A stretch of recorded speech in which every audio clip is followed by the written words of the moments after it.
As expected, Fantastic Beasts: The Crimes of Grindelwald earned the lowest opening weekend in the history of the Harry Potter film franchise.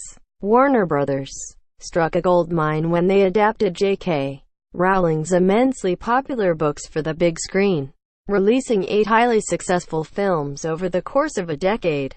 Always on the lookout for a hit, the studio decided to forge ahead with a spin-off prequel series, and the first Fantastic Beasts movie premiered a couple years ago.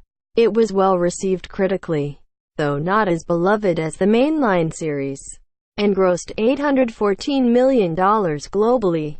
As such, planned sequels were greenlit. Though Crimes of Grindelwald represents the return of one of pop culture's most prominent properties, there wasn't much fanfare surrounding its debut. Some of that stems from lukewarm reactions to the original Fantastic Beasts, and there's also been a considerable amount of controversy in regards to the film's casting of Johnny Depp and handing of pre-established Harry Potter canon. Despite all that, it was essentially a guarantee Crime of Grindelwald would win the box office in its first weekend. However, there was some question as to how much it would make, and WB could be facing some trouble. Related, the Lestrange family tree explained. According to Box Office Mojo, Crimes of Grindelwald grossed $62.2 million in its first 3 days domestically. That is by far the lowest opening in the Wizarding World franchise, trailing the first Fantastic Beasts' $74.4 million.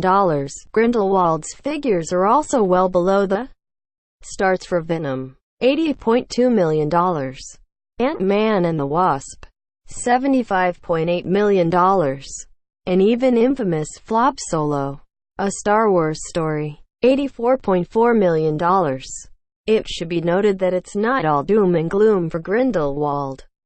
Budgeted at $200 million, the film has already surpassed its production costs at the worldwide box office.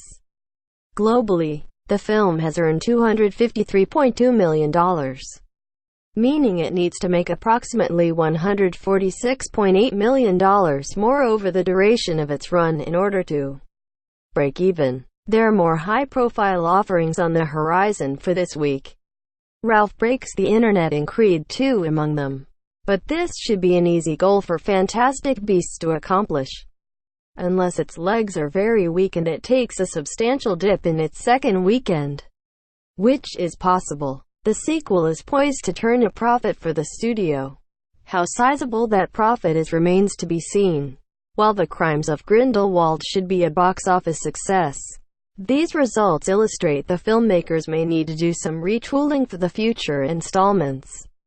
Grindelwald also has the worst reviews in the franchise, and even those who are lifelong Potter fans feel like these movies are becoming a chore to sit through. There's concern in some circles that the Fantastic Beasts movie arc is too thin to support a 5-part saga, and if the third film turns out similarly to the second, the numbers may continue to go down. Everyone involved in the property needs to do what they can to make the next one a marked improvement so Fantastic Beasts can return the Wizarding World to its prior glory. Source: Box Office Mojo Tags. Fantastic Beasts 2